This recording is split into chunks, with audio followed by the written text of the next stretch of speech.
aha swarup sanatana rupa raghunatha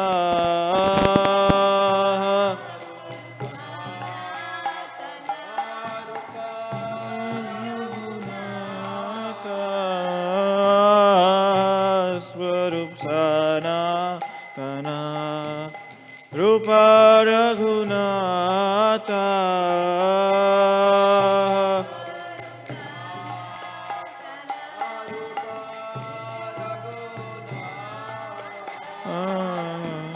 Bhatta Juga Sri Jiva Prabhu Lokanatha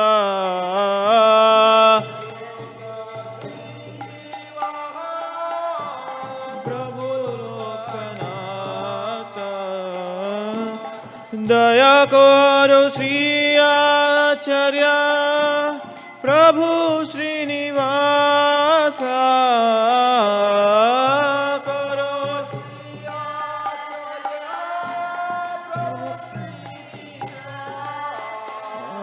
Daya Karo Sri Acharya Prabhu Srinivasa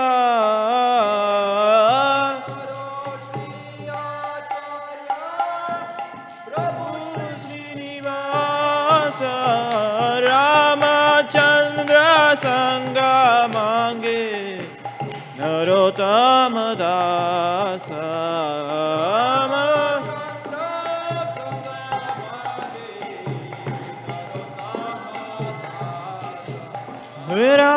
Ramachandra Sangha Mange Narottama Dasa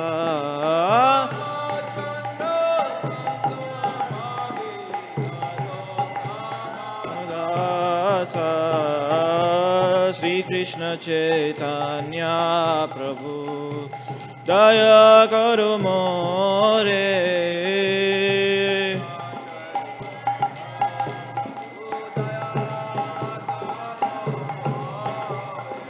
तुम बिना के दयालु जगत संसारे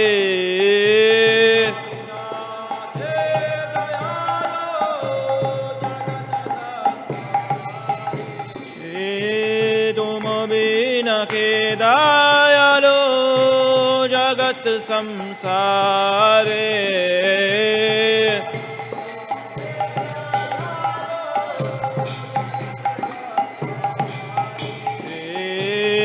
Hare Krishna, Hare Krishna, Krishna Krishna, Hare Hare, Hare Rama, Hare Rama, Rama Rama, Hare Hare, Hare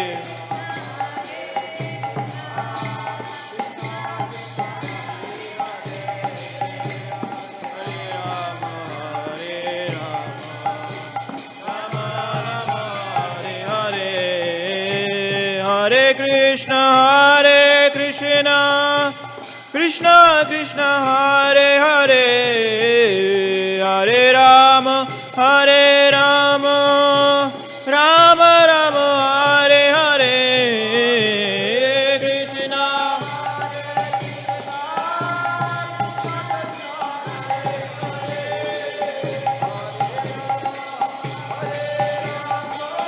Oh Rama Rama, Hare Hare, Hare Krishna, Hare Krishna, Krishna Krishna, Hare Hare, Hare Rama, Hare Rama, Rama Rama, Hare Hare.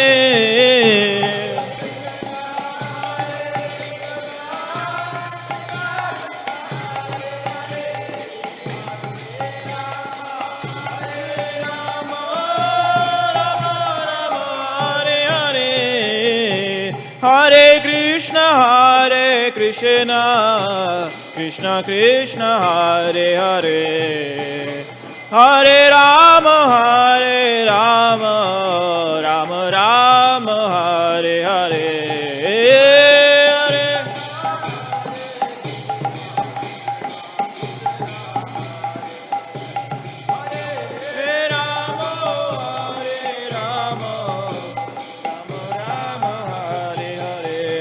Krishna, Hare Krishna, Krishna Krishna, Hare Hare, Hare Rama, Hare Rama, Rama Rama, Hare Hare, Krishna.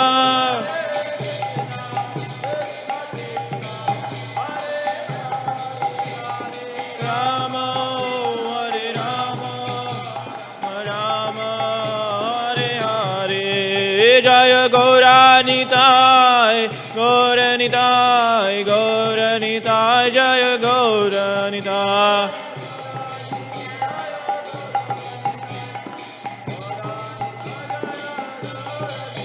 Jaya Nitai Gauranga, Jaya Nitai Gauranga, Jaya Nitai Gauranga, Jaya Gaura Hari.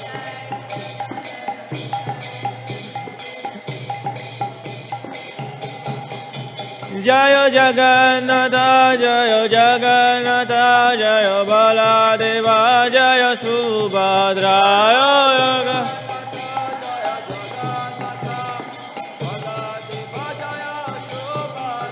Jaya Kishore Kishori, Jaya Kishore Kishori, Jaya Kishore Kishori, Jaya Kishore Kishori, Kishore.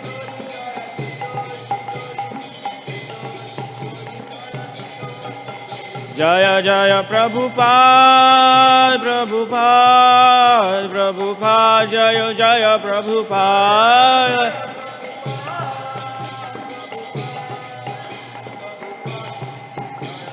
Nitai Gaura Haribo, Haribo, Haribo, Haribo, Gaura.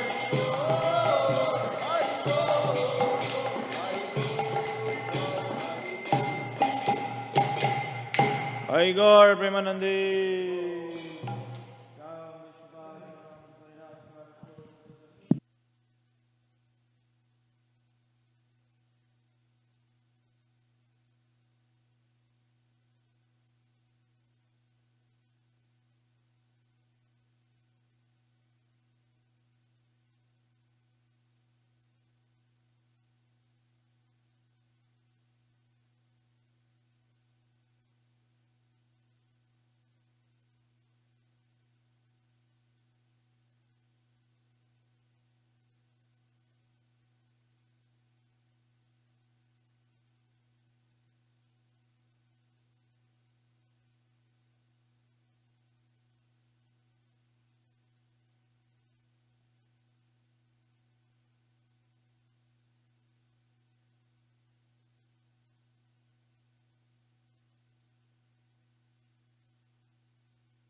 Oh, you have. Jaya Radha Madhava Kunjabi Hari.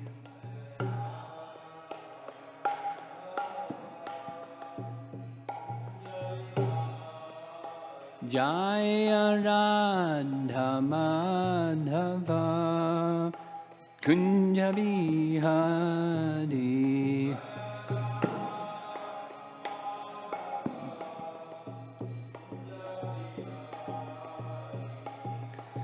Gopi Jana Vallabha Girivara Dadi.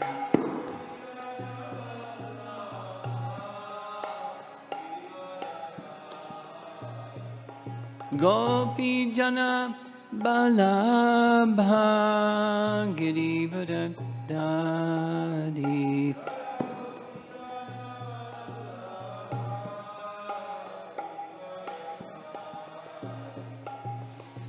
Jasodanandana Brajajanadandana.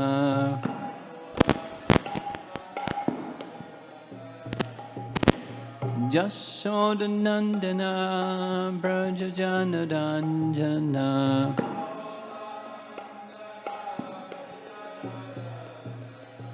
Jamuna Tiravanachadi.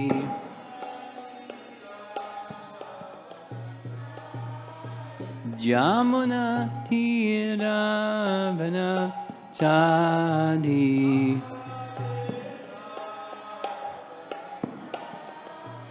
Jaya Radha Madhava Kunjabi Hari. Madhava Kunjabi Hari. Jaya Radha Madhava Kunjabi Hari. Madhava Kunjabi Hari. Gopi Jana Vallabha Girivara Dadi.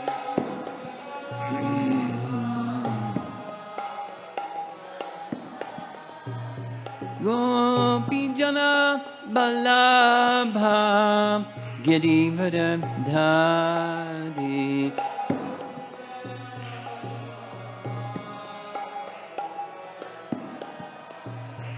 Jasodanandana Brajajanadandana. Jasodanandana Brajajanadandana. Jamunatiravanachadi. Jamuna Tiravanachadi. Jaya Radha Madhava Kunjabi Hari. Radha Madhava Kunjabi Hari. Jaya Radha Madhava Kunjabi Hari. Madhava Kunjabi Hari. Jayom Vishnupad Paramahansa Parivajagacharya Astatarasatasi Srimad His Divine Grace Sri Bhaktivedanta Swami Srila Prabhupada Ananta Koti Vaishnavrinda ki Grantaraj Srimad Bhagavatam ki Gora Premanandi.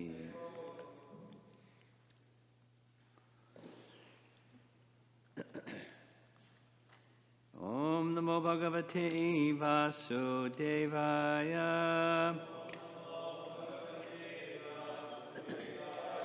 Om Namo Bhagavate Vasudevaya.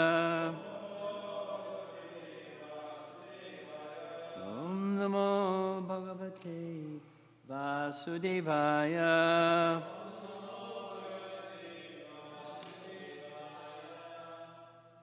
Continuing. Canto 10, chapter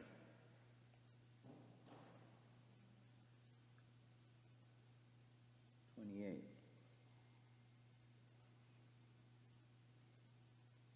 There we go. Text number 7.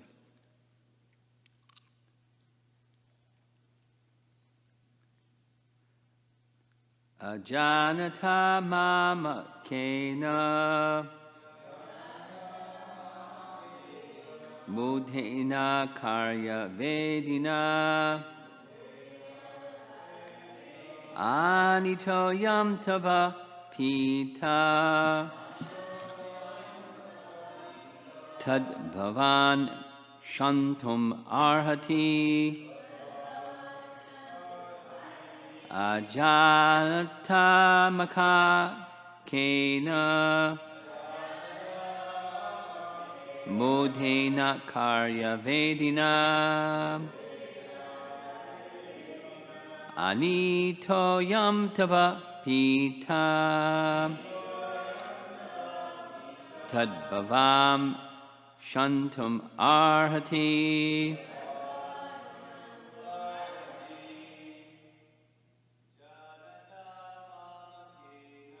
ajanata mama kena mudhena karya vedina anatoyam tava pita tadbhavan shantum arhati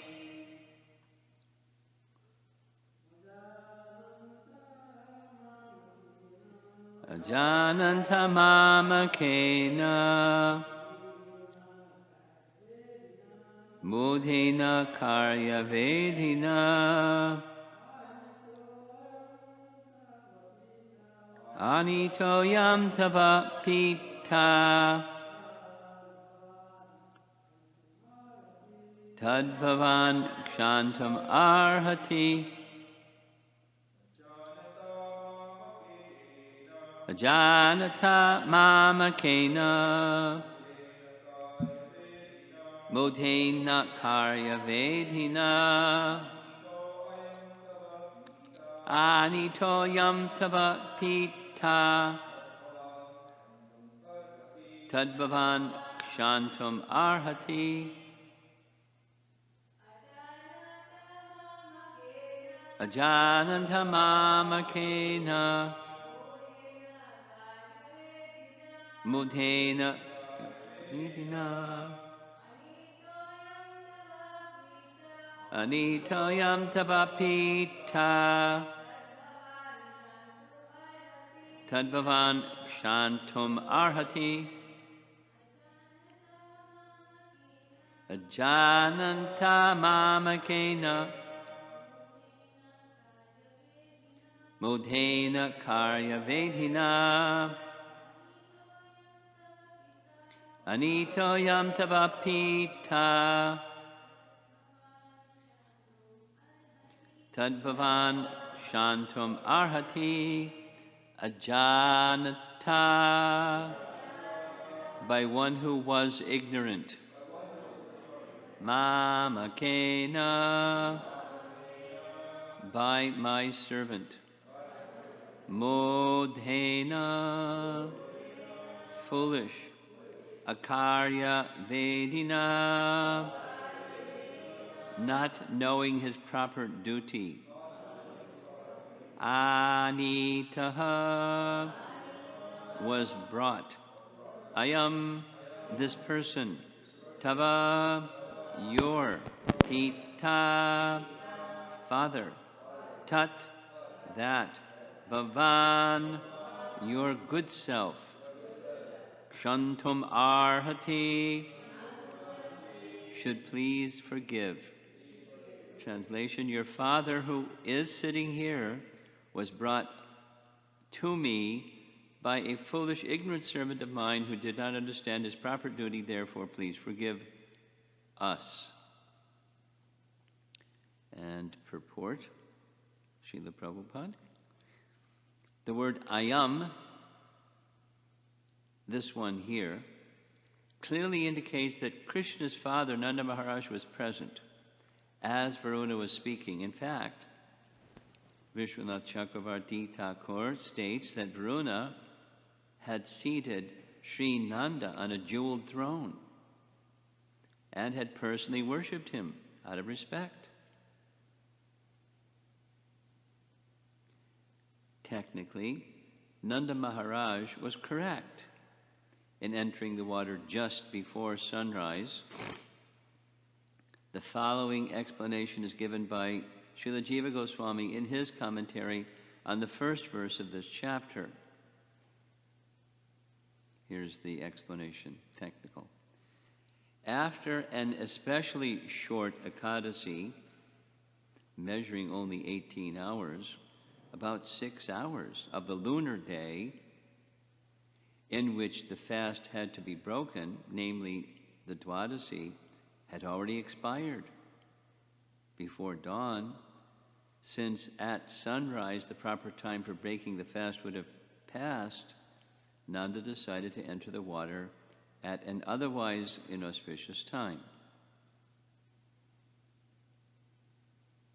Paragraph.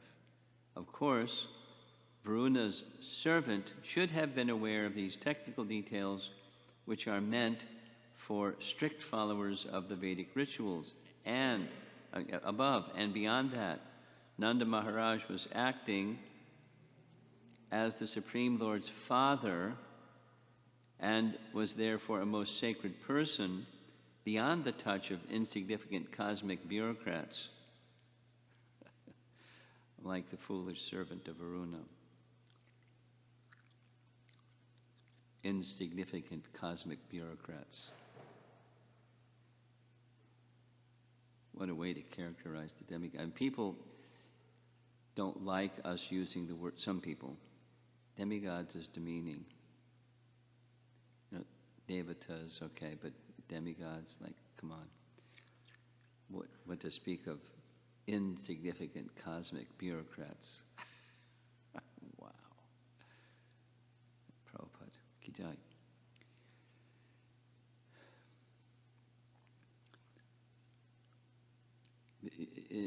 The controversy, we're going to read commentary further, but for just a few things, two things. The controversy has to do with something that I don't understand, but is explained. So somehow, by the lunar calendar, some days are shorter than 24 hours. And this particular occasion, instead of the lunar day, not solar day, but the lunar day, instead of being 24 hours, was short.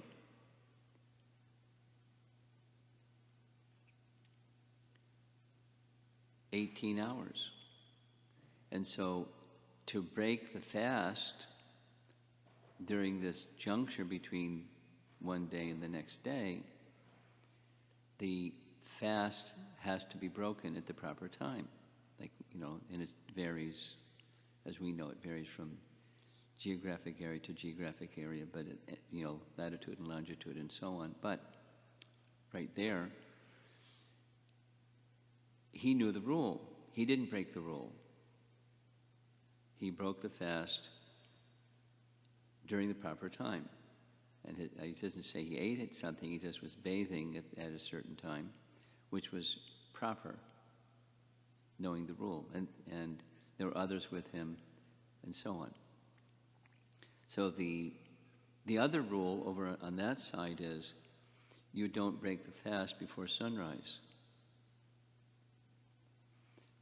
But that lesser rule is superseded by the greater rule.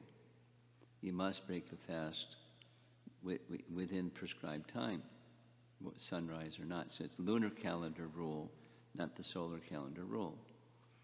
So the servant went by the solar calendar rule. It's a no-no. So he was, you know, I mean, why he took him to Varuna, other than he's the servant of Varuna, that's not clear. And who is he to punish anybody aside?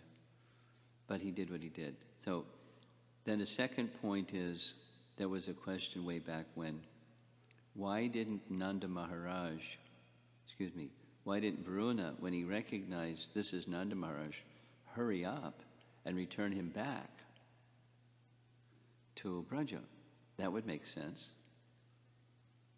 And we heard at least one commentary, Sanatana Goswami said, it's because he wanted to see Krishna.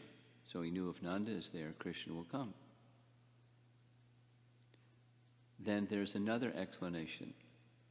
That is, Krishna wanted to see Varuna. That's stated. Krishna had, I believe it's today, Krishna wanted to see Varuna and give his mercy to Varuna because he's a great person. He's a great devotee. So Varuna did what he did or didn't do what he did because Krishna induced that. That's another explanation of why he didn't return. Because he's got Nanda Maharaj on a throne, a jeweled throne, and he's worshiping Nanda Maharaj. So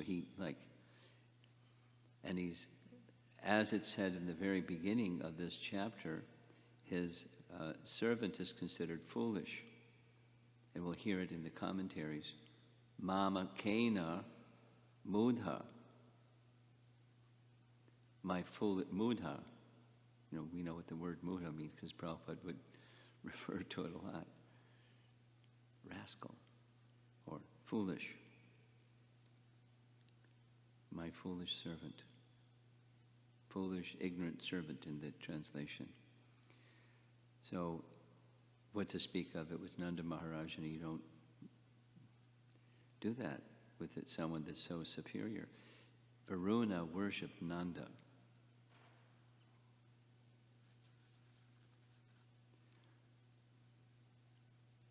Okay, commentary. Vishwanath Chakravarti Thakur writes, Krishna expresses, why are you embarrassing me by praising me like this?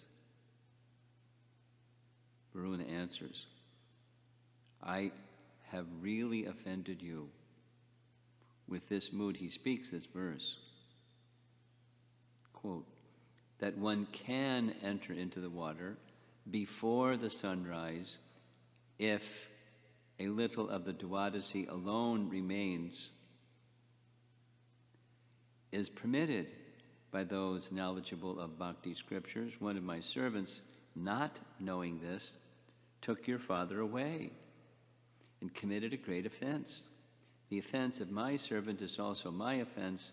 This fool does not know what is to be done. Your father, brought by my servant, is here, pointing with his hands. He showed Nanda seated on a jeweled throne, worshipped by Varuna himself. His father was engaged in remembering his own worshipable deity, Krishna, but his worshipable deity is Narayana. Quote, you are the ocean of forgiveness, but because I'm the ocean of offense, you can punish me suitably if you wish. He's asking to please pardon me, please excuse me. This is slightly different. You can punish me suitably if you wish. Jiva Goswami writes, you should forgive my great offense since my servant was foolish. Quote, if he were so ignorant, how did he know that bathing at night was a fault? Answer, he had knowledge to do what was improper. He did not know it was your father, and moreover was devoid of knowledge of the Lord. Not only he was foolish, but most unintelligent. He knew how to do the wickedest acts. This is your father, Varuna, pointing to his father nearby, kept safely in his house. The commentary keeps saying house. He protected him in his house because he was Krishna's father. It is said in the previous chapter, he will deliver Nanda from the ropes of fear of Varuna. Now that's not the name-giving ceremony that's in chapter 8. This is chapter 7 of Canto 2. Canto 2, chapter 7, text 31. This means that Beruna did not bind him with ropes, but that Krishna freed Nanda from the ropes of fear. You should forgive us for the offense of bringing him here.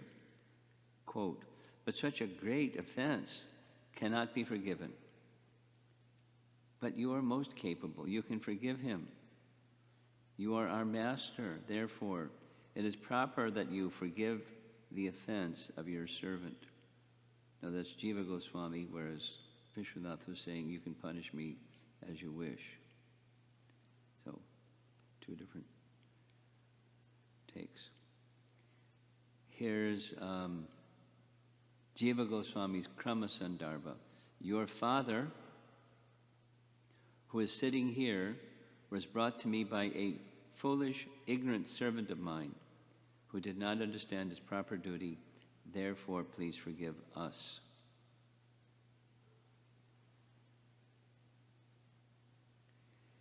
And here's some further commentaries, very detailed. We're reading text 7 of this chapter 28. This is commentary on text 2 of chapter 28. But it's related. The servant of Varuna who arrested Nanda Maharaj is stated here to be an asura, or demon, for obvious reasons. First, the servant was foolishly ignorant of Nanda Maharaj's position as the pastime father of the Supreme Absolute Truth. Also, Nanda Maharaj's intention was to carry out the injunction of Scripture. Therefore, Varuna's servant should not have arrested Nanda on the technical grounds that he bathed in the Jamuna at an inauspicious time. Later, in this chapter, that's this verse, Varuna himself will say, Ajanata mamakena mudhena. This verse. This was done by my ignorant servant who is foolish. This foolish servant did not understand the position of Krishna or Nanda Maharaj or devotional service to the Lord. In conclusion, it is clear that, here it is. In conclusion, it is clear that Lord Krishna wanted to give his personal audience to Varuna and simultaneously accomplish other didactic purposes. What does didactic mean? Diverse. Like that. So, that's all I'm going to read for this morning. It's, we're used to these long-winded commentaries, but I think that's sufficient. Isn't it nice just hearing Krishna's pastimes morning and evening? Doesn't it have a nice effect? Like, hey, that's what our goal is. Just to remember Krishna, think of Krishna, hear about Krishna, discuss about Krishna, Krishna, Krishna, Krishna, side by side with our chanting of Mahamantra. The topics of Krishna, this is Bhakti Siddhanta.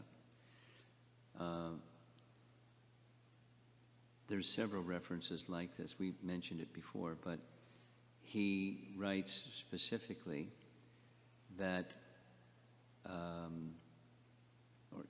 not writes, one of his followers writes that Bhaktisiddhanta would again and again and again certainly make reference to the same verse that we all know so very well. In this age of Kali, the primary means is Harir Nama. And Kirtaniya Sada Hari, chanting of the holy name, is ideally done constantly. And so this disciple of Bhaktisiddhanta said, he referred to these verses again and again and again, but we don't know him for being a kirtanir. We know him for being a speaker of Harikatha. That's his excellence, super excellence. It's fame and notoriety. So he explains, Bhaktisiddhanta gave these teachings. It's not specifically something that he's written, it's within this book compiled by Bhakti Vikash Maharaj. So by interviewing his disciples, his statement is that just as we don't worship Krishna without Radha, but always Radha Krishna, so similarly, the chanting of the name must be accompanied by Harikatha, because Harikatha is the Swarup Shakti of Krishna, Shaktiman. So you don't worship them separately. They're together.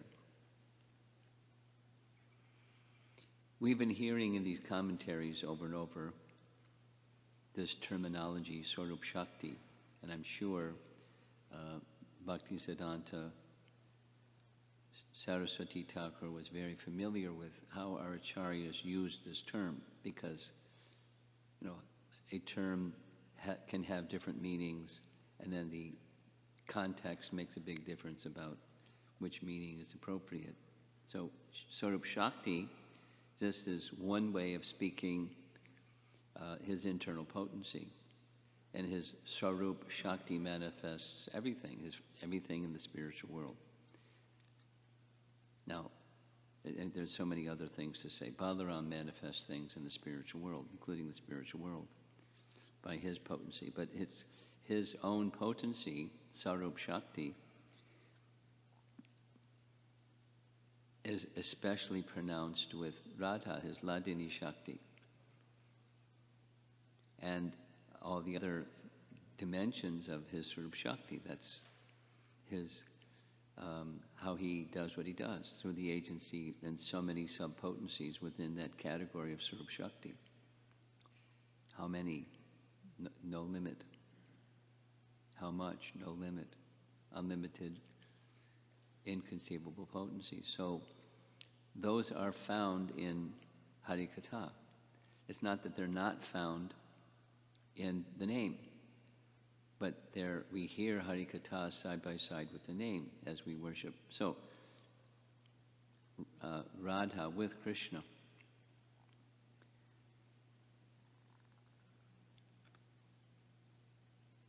So the potencies are unlimited and inconceivable, and we've been hearing specifically in the evening about the childhood pastimes, chapter 8, and there's diverse potencies invested within each of Krishna's pastimes, and those potencies elevate consciousness in specific ways.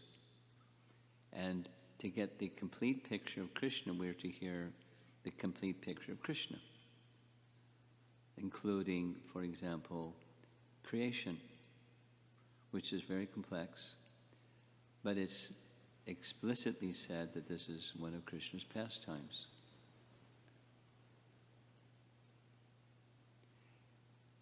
And his pastime of creation, we're just recalling to memory what we heard recently, it's done without purpose. And we had some discussion about this in our question answer session, how, there's a purpose to creation. And that purpose of creation is the reciprocation of love with the living entities who are Krishna's parts and parcels, and some want to be in Maya, and so the arrangement is made for Maya, the illusory idea of separate enjoyment. And built within the creation is the corrective measures, including the suffering, including COVID-19 and everything else that goes on in the material world. There's lessons to be imparted through everything. And most people don't see the lesson. Most people don't see Krishna behind it.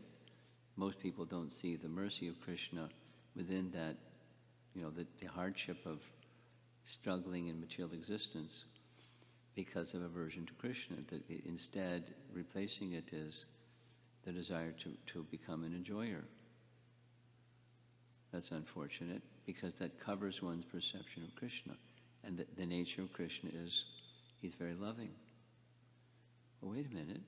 How come people, if he's so loving, why are people suffering? It goes on.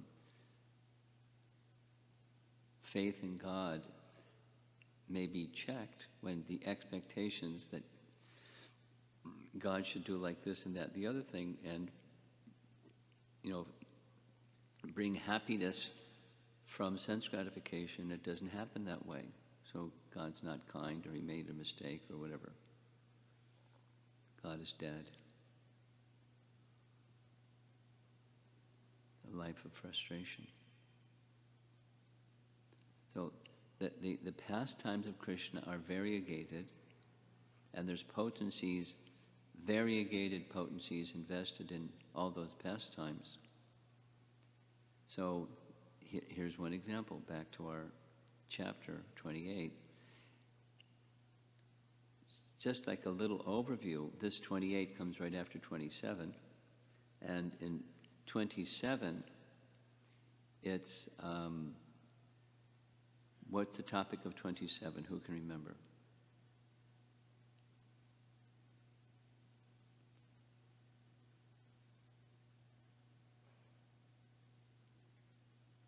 Who can remember? 27. Krunanidhi. I can't hear you.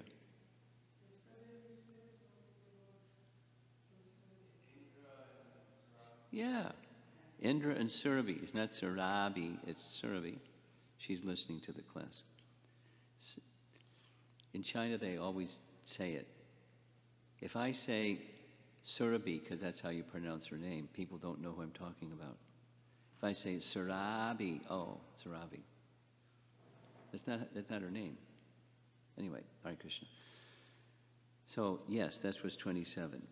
And the astonishment we heard at the beginning of this chapter 28, commentary, that Shukadeva Goswami, appreciating how Indra was forgiven, brings to mind Varuna was forgiven. Varuna made an offense, as Indra made an offense. In this case, it's the servant of Varuna, but he's accepting responsibility for his servant's behavior. And Krishna forgives him. We heard Krishna comes in this mood, I'm going to punish him. Then says, well, what's the use of punishing these foolish people? But because of his mood of submission, that mood of punishing subsides and becomes, soft. So this admonishing of Varuna, which we're hearing, it is clear that Krishna wanted to give his personal audience to Varuna and simultaneously accomplish other didactic purposes, diverse purposes. So he's in this mood, and so there's variegatedness in when he comes before Varuna, but his main focus is where's Nanda? But he's right there. He's seated on a jeweled throne. Krishna is omniscient, he didn't need to have it pointed out. But anyway, it's just varieties of exchanges. And then coming later in this chapter, I mean, the whole chapter is Krishna shows to Mother Jasoda the universe, the universal form within her mouth.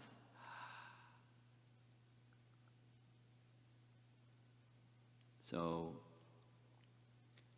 variegated pastimes. So, this is, now back to that was chapter 8. This is 28. This is still admonishing Varuna. And then Krishna is very young, still. And, wait till we get to 29, it's the prelude to the Rasa dance. I guess we're going to discuss these very confidential topics together and see what our acharyas have to say to guide us going through these confidential topics. But so all of the pastimes and all their variegatedness are to draw our attention to, the Bhagavatam is drawing our attention to the absolute truth, that which is the source of everything, Krishna. And Krishna is a loving person with all variety of happiness within him, and his potencies are acting this way, that way, and coming and going, and exchanging with his part and parcel living entities, some who have affection, some who have very special affection, some who are a little mixed up, some who are demons, and he's just reciprocating in various interesting ways, loving ways, that may look like partiality, and it may look like so many things. But the essence is his loving nature that inspires a loving mood towards that most lovable person.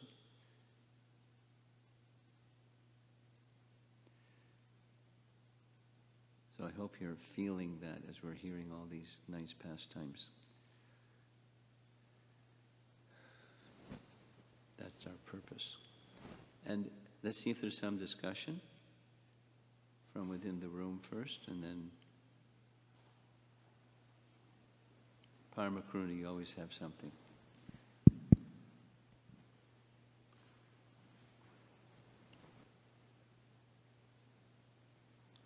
You were discussing that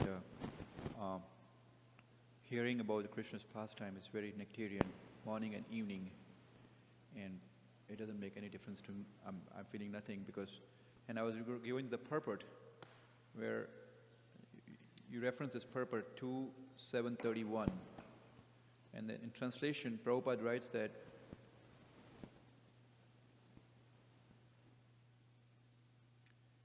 here it is clearly mentioned that the inhabitants of Vrindavan were extensively busy in the hard labor of the day's work. And due to the day's hard labor, they were engaged in sound sleep at night. So, practically, they had very little time to devote to meditation or to other paraphernalia. Keep going. So practically, they had very little time to devote to meditation or to the other paraphernalia of spiritual activities. But factually, they were engaged in the highest spiritual activities only. Everything done by them was spiritualized because everything was dovetailed in the relationship with Lord Sri Krishna. The central points of activities was Krishna, and such the so-called activities in the material world were saturated with spiritual potency. So my question is that Prabhupada is writing that inhabitants of Vrindavan have very little time to discuss anything about Krishna or doing meditation about Krishna. And practically, how can we understand this situation? How can what? We understand this because... Oh, it's easy. They were constantly absorbed in thought of Krishna. They weren't sitting in a meditation pose. They didn't need to. They had already fulfilled that by their Krishna consciousness, by their attachment, profound attachment to Krishna. Their mind was always with Krishna. That's how we can understand it. He's got a follow-up. Go ahead. So can we understand this? Because sometimes, not sometimes, 99% time sitting at one place. Sometimes what? 99% time, not sometimes, like 99% times. When you sit and hear the class, most of the things goes away. So if we engage like in a heavy service, focusing on Krishna, is that service attitude will bring us close to Krishna, or will that service attitude, that hard, intense service, labor attitude, will qualify us to hear the pastimes of Krishna? You're speaking about yourself, or you're speaking about them? I'm speaking about the sadhana bhakti, where sadhakas are involved in service of Krishna. Well, that's referred to Prabhupada speaking about book distribution. When you're distributing Krishna's book, you naturally think of Krishna. Now, I know many book distributors, they think about salesmanship, not so much thinking about Krishna. But his point in this regard, one time at least, was if you're just interested in salesmanship, there's many other books that people will be far more likely to purchase because it's licentious and sense gratification and whatever. But we're not interested in those things. We're interested in Krishna's book. So by distributing Krishna's book, naturally we'll think of Krishna. Now back to your question. Supposing someone's engaged in book distribution but isn't thinking explicitly, openly, internally and deeply Krishna's book. No, it's there somewhere, but it may not be so prominent. So therefore, in the sadhana stage, which is your question, it's not matured yet, but it's the means to reach, it's the sadhana to reach sadhya. It's the means. And there's potency within the sadhana to reach the sadhya, to reach the goal.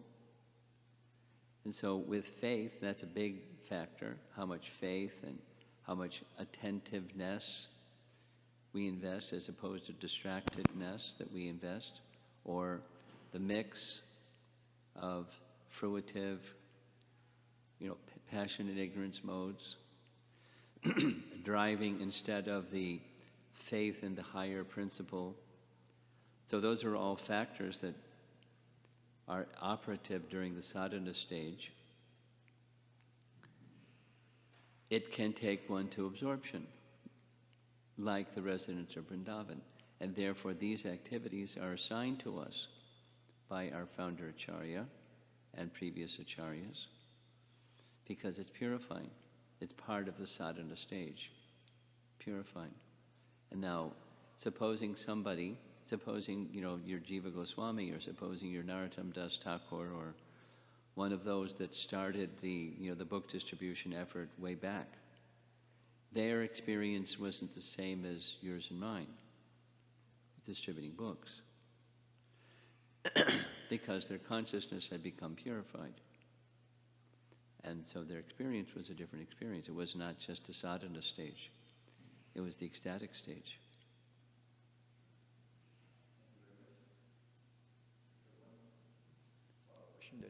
So, personally talking about me, most of the time, my energy goes, or when we are traveling, our energy goes when to go to the next venue, how to fill up the fuel, how to clean the van, how to load the books, how to get on the time, so is that different from? Well, yes, because it's for Krishna. Now, the art of work is to do all those things. Supposing you didn't do them for Krishna, you'd be doing those things because you have your psychophysical nature to do things. So this is the connecting that psychophysical nature to Krishna, and it's purifying. Then again, the same answer as before. The degree of absorption in who this is being done for, that's the bhakti principle. For the pleasure of Krishna is the bhakti principle.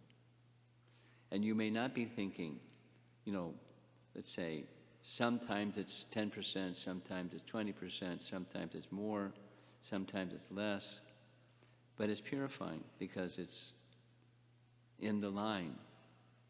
You're doing those things because it was given to us by our disciplic succession. That's why you're doing those things.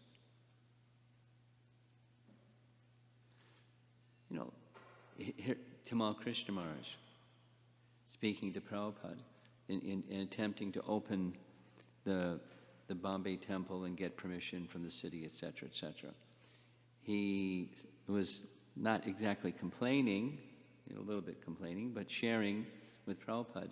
I don't have time to study the books. I know all the codes of the municipality of Bombay backwards and forwards, and I don't have the same absorption in Bhagavatam and Bhagavad Gita. So I feel, I'm not so comfortable with that. And I don't know what Prabhupada's words were precisely. I don't recall. Maybe Jitendriya remembers Prabhupada's reply. But something to the effect that that's also Krishna Katha. Or here's another one. So because it's for Krishna, it's accepted. It's purifying, although it's not the same because it's connected to Krishna as purifying. Here's another one.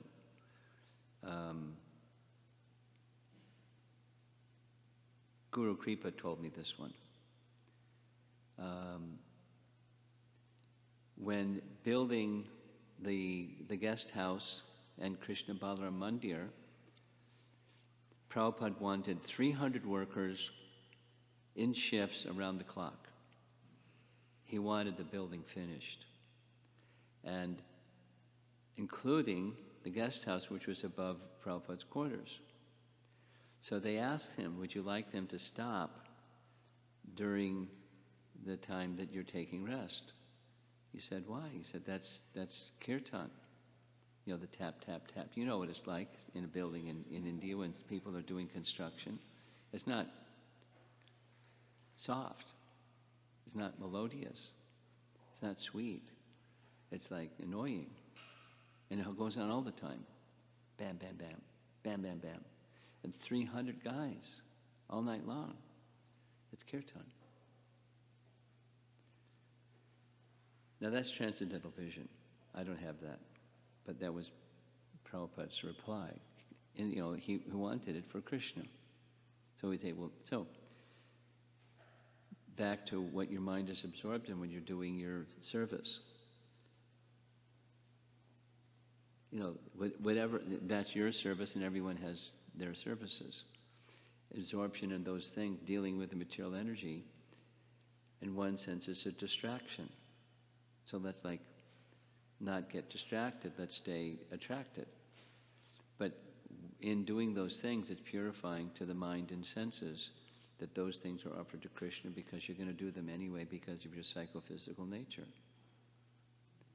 And even when you're beyond the stage of, working out my psychophysical nature and offering it to Krishna, supposing you're, beyond that stage, like those 3 that were sent with the books of the Goswamis, and the books were stolen. And they were in anxiety. Got to find the books. We have the service. We don't have the books. So, you know that story. So, things happen even to perfected souls that cause sorting out how to take care of this and that and the other thing. But then it's, for the elevated souls, it's ecstatic. Or let's take Prabhupada, coming to the West and doing what he did in n number of ways. And it's not material. So the consciousness that it's spiritual may be less or more developed, but in principle it's spiritual. Driven by the bhakti principle. That makes the difference. That is done for Krishna, for the pleasure of Krishna. So that's the factor that you need to work on. Not just you, we all need to work on. The bhakti principle within everything. Okay? Oh, okay. Yeah, okay, at the end. Krunanidhi, go ahead with your translator.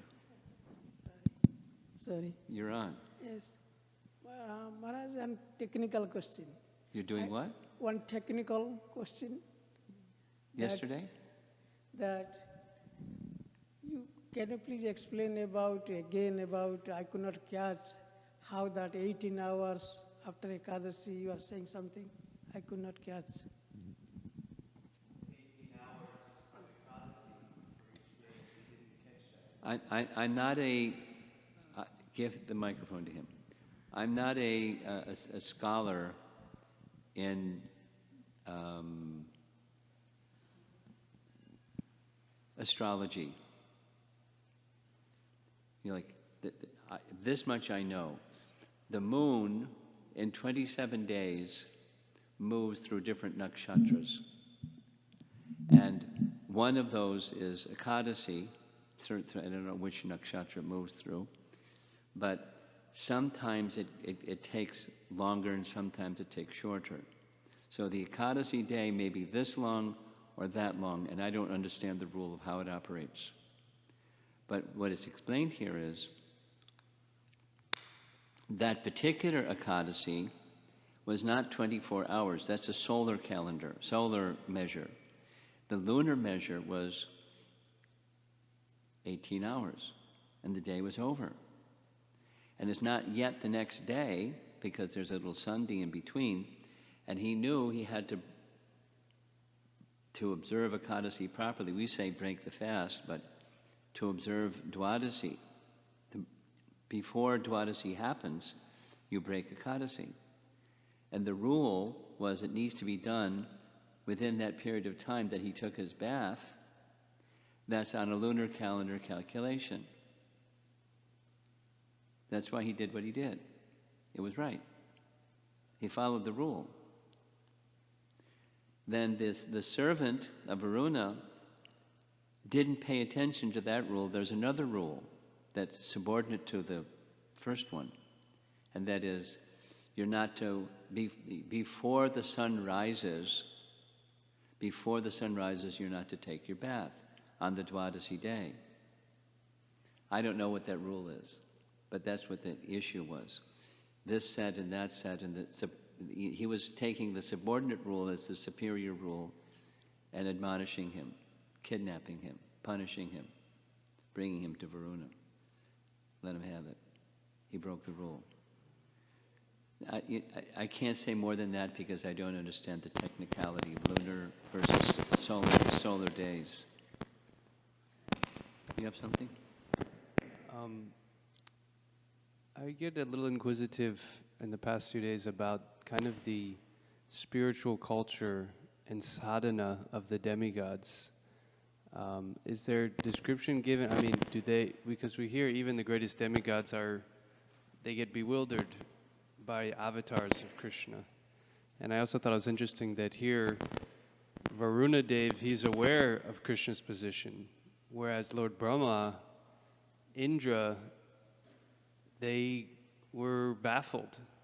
So some unique, mercy that Indra got, he can recognize Krishna from the get-go. Curious if you would like to comment on any of that.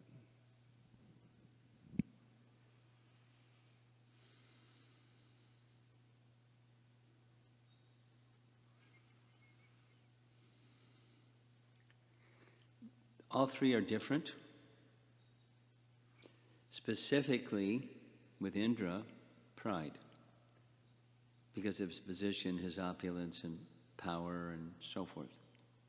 Pride. And pride blocks everything. So, Krishna wanted to remove his pride. That wasn't the problem with Varuna. And so his understanding of Krishna's position wasn't blocked, at least in the same way, or to the same degree as it was with Indra. Now, there may very well be other times when Indra isn't so filled with pride as he was at this time and then at other times. But that tendency is an inner tendency. It's a tendency for anybody that has opulence and isn't fully pure. So Krishna's kindest, he checks to bring purity to those who are his devotees, dedicated devotees that have some covering. He helps them. And with Brahma, I mean, what can we say about Brahma? He's the original recipient of all the Vedas. He knows all the Vedas. I mean, here the Brahma Samhita prayers, that was before there was even creation. So how does he, slip? One way is, one explanation can be, Krishna just made this arrangement to show Brahma, don't become proud of your opulences. There's so many possible explanations of why that happened with Brahma. The main point that Prabhupada would speak about Brahma is, do not think of him as an ordinary person. That's offensive. So, okay, I'm going to stay away from offensive. Now, how do I look at him? He's a very elevated person. And supposing, one option is Krishna just made this arrangement to show Brahma what Brahma was curious about. And a pastime was enacted to do that. Or he wanted, it can be so many. Krishna wanted Brahma to offer very nice prayers for our benefit, because Brahma's prayers are really special. Krishna wanted to show that even up to the post of Brahma, he's more inclined to the residents of Braja. I mean, in so many other purposes of why that happened the way that it happened. And one can look at this or that or the other or multiple, and the main outstanding, overriding principle is, do not think of Brahma as in some material way. Don't think of him as an ordinary entity. He is the post to achieve the post of Brahma is the most exalted post in the universe. So he's the most exalted person. We don't look at exalted persons that way. You can look at Apichat Sudaracha Rovers, and we look at him as sadhu. That's how we look at him. And if he gets overwhelmed with a tsunami of something and does some bad activity, we look at him as Krishna looks at him. That's how we regard what happened. However it happened, whatever the cause behind it happening was, or multiple causes. He's very dear to Krishna, and Krishna showed what he showed. And it blew his mind. Unforgettable experience. We can only imagine.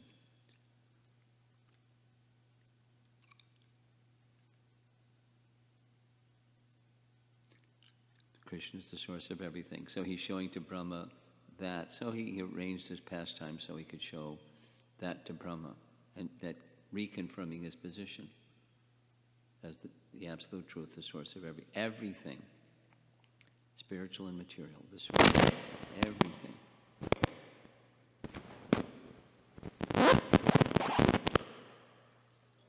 I'm sorry for that sound. It must be a speaker problem. Guru Maharaj, I have two comments. One, thank you for facilitating this Karikatha, one in the morning and the night. Like the world is going to some habituation of cleaning every day 5 to 6 times. Every day what? Cleaning their hands 5 to 6 times to keep them clean. And I'm getting habituated hearing one lecture in the evening. I'm thanking for that. Okay. And second thing is, by participating in these lectures, there were glimpses and movements in the higher connection to the Harikatha, especially yesterday evening class. So just thank you. Give her the microphone. Maharaj, you're explaining about how the experience of the early book distributors. How what?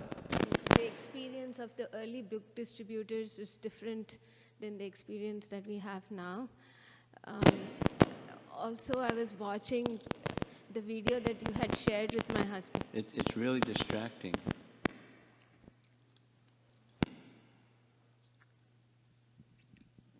Try again until you start speaking again. It'll be quiet, and then it'll start making the noise again. Go ahead, a little louder. Yeah. So there was this video you had shared with my husband about the early devotees doing an interview. And then I observed the happiness and the enthusiasm the devotees were carrying. So it seems like although they were facing more challenges in the early days of Krishna consciousness, the enthusiasm and happiness and feeling the bliss was so much more higher. So, like, how can we sustain the enthusiasm and happiness in service? Because I kind of feel that now somehow the mood is a little different than it used to be.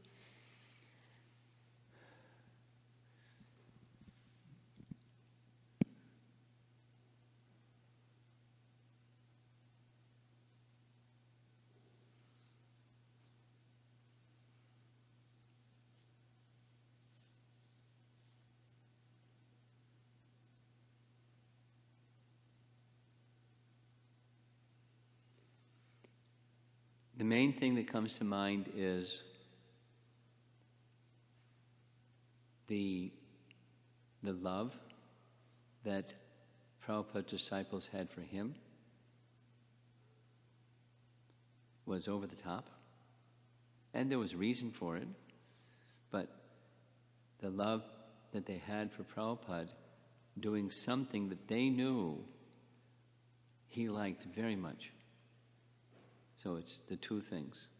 That seems to, that my thought, hearing your question, goes to that. The love for Prabhupada was incredible, with good reason. Aside from those that had his intimate association, just having the association of those that had his intimate association was intoxicating. It was like effusive. And then here's something that's pleasing to our founder Acharya, so off they go. Psychophysical nature or not, it's so based on love, and this is something that the object of love wants. There's happiness in service like that. Hardship to the side, challenge and difficulty to the side.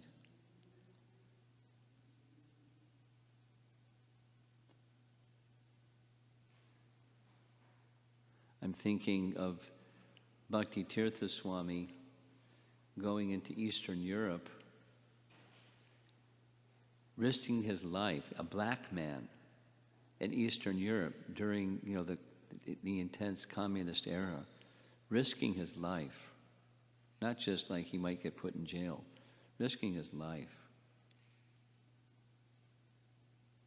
Why? Was he mad?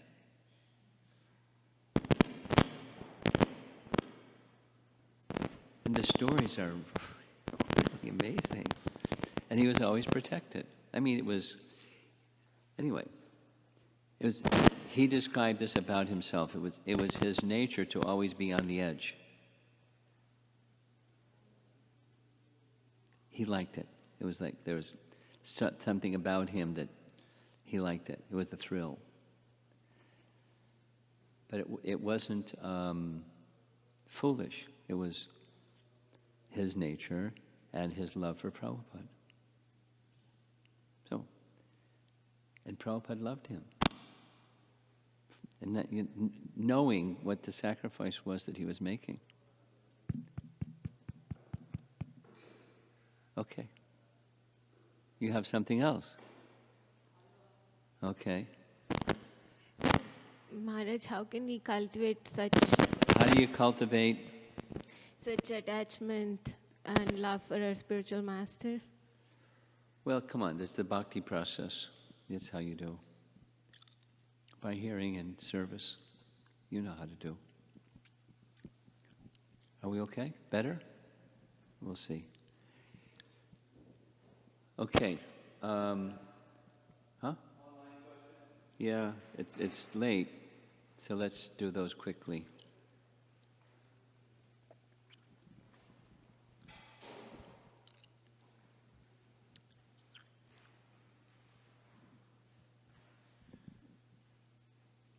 Okay. Prakash Narayan Govindam asks, how do we ensure that hearing Krishna's wonderful and didactic pastimes goes to the sacred space in our heart, and that we receive it as a spirit soul, so that it causes a revolution? This is a how-to question? Yes. You know, with faith in the process, that's how to. Give your undivided attention with faith to the process. I'm going to stop because this is too disturbing. Let's see if we can fix the problem for tomorrow. I don't want to continue with like this. Srila Prabhupada Ki Jai.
If you're busy, don't move.